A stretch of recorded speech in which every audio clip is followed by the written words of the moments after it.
Welcome to this YouTube channel Learn Quick. I am Sharif here for a video lecture on isometric view of truncated hexagonal prism.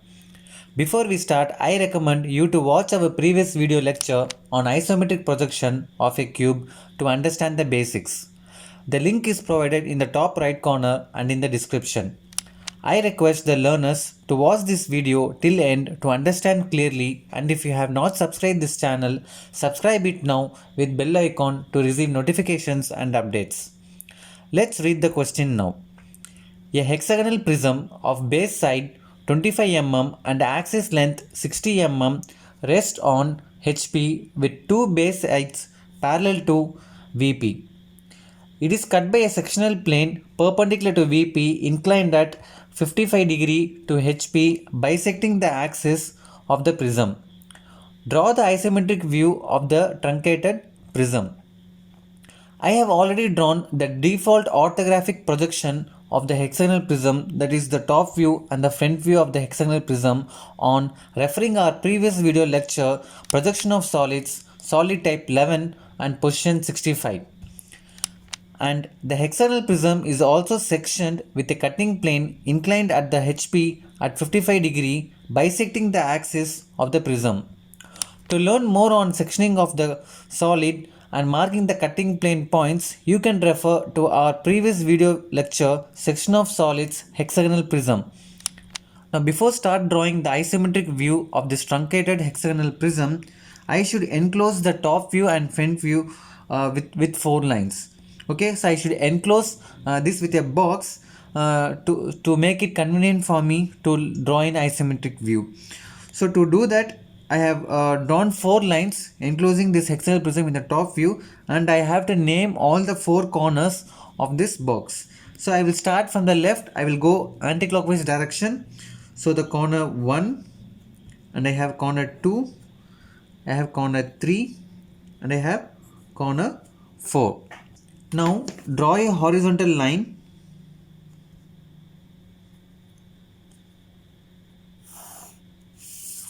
So now consider a point in this horizontal line and mark any one of the corner from the enclosed box. So here I prefer 2 rather than choosing 1, because 2 is a side which is nearest to the lowest point of this truncated hexagonal prism. So to make sure the slope is visible in my isometric view, so I prefer 2. So here I mark 2. Now for the construction of the box in my isometric projection, so I need to mark 30 degree each side and a 90 degree for the vertical line. Now I need to draw the side 2, 3 here. So I measure the length of 2, 3. So it is 43 mm. So I draw 43 mm here.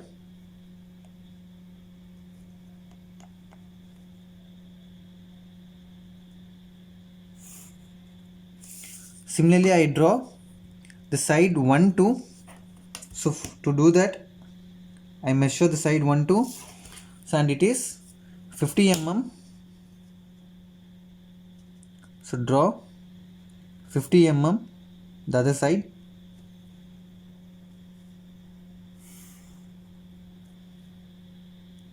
And the height of this hexagonal prism is 60 mm.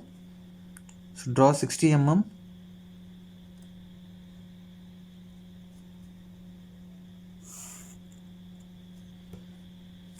So similarly I have drawn 60 mm in all the corners.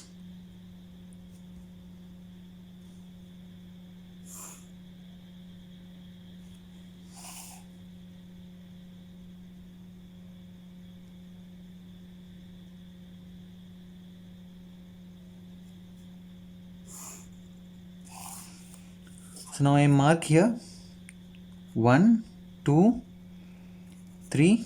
Similarly here 1, 2 and 3. Now I join 3 and 2 for 43 mm. Similarly I join 2 and 1, which is of 50 mm. Now to find corner 4, mark 60 degree from corner 3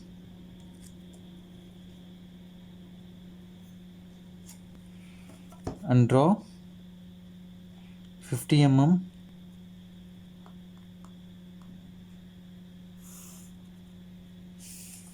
and mark this point as corner 4.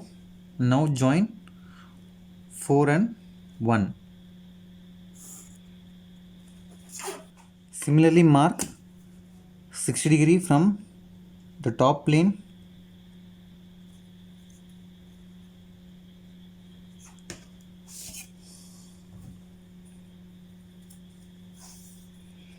and draw 50 mm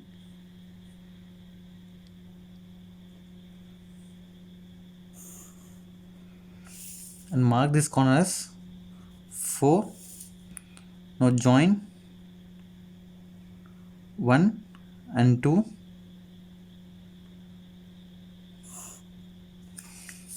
Similarly join corner 4 and 4.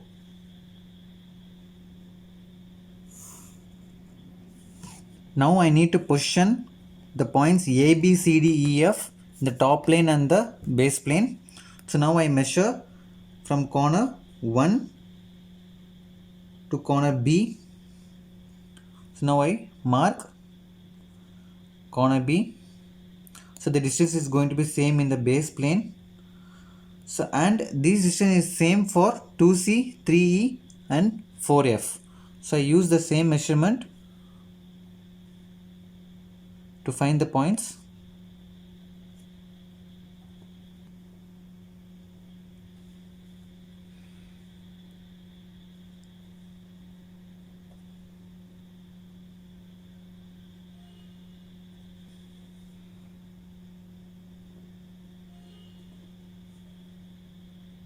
Similarly measure from 4 to A to find corner A and D.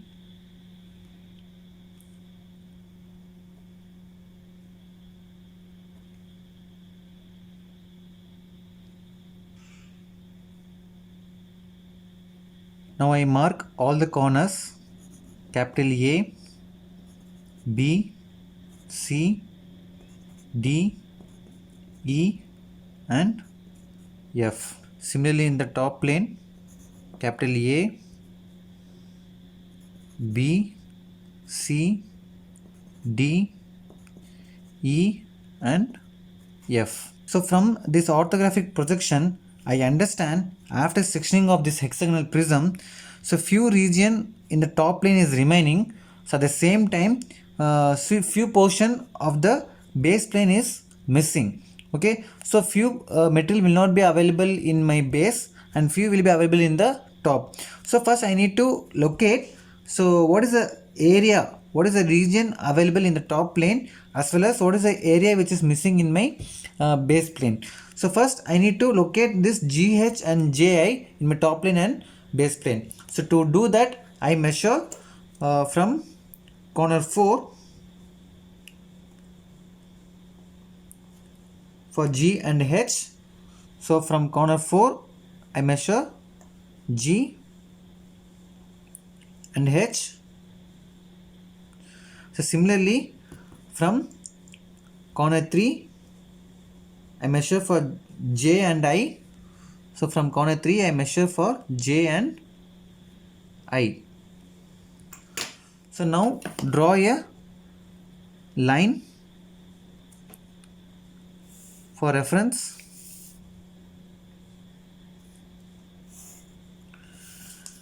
So now I need to connect A, B, C, D, E, F. So whereas this A and B will not be visible, it will be hidden. So I leave AB as it is and I join B and C with HB pencil and I join C and D, whereas this line will be visible only up to the reference line of J and I. So I stop up to here. So this point is my I. So similarly, I join E to D.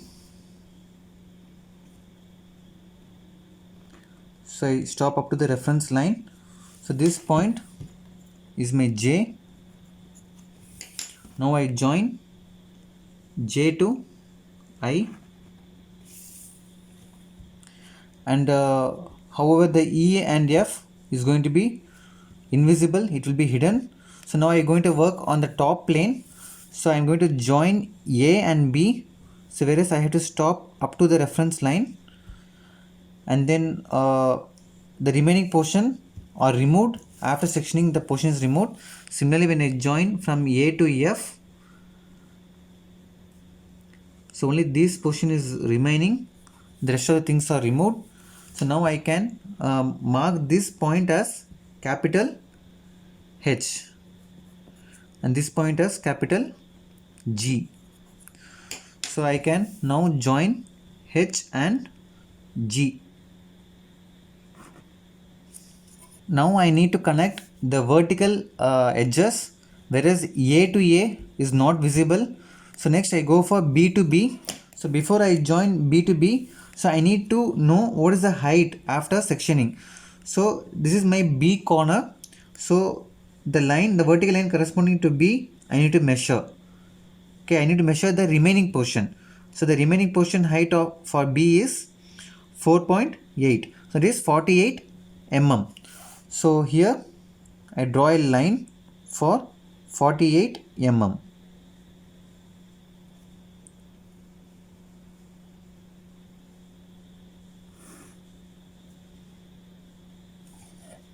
Next I measure for the corner C. I obtain 11 mm. So for corner C it is 11 mm.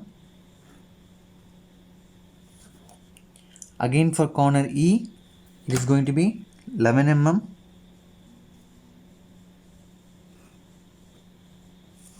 And for vertical edge F I measure 48 mm again. So I just mark location of 48.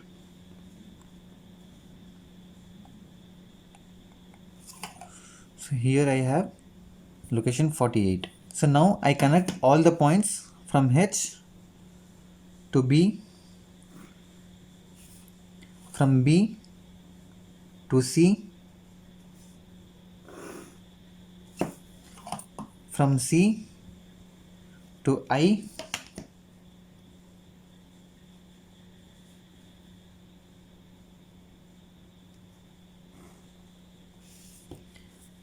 from J to E, finally from E to F, and again from F to G.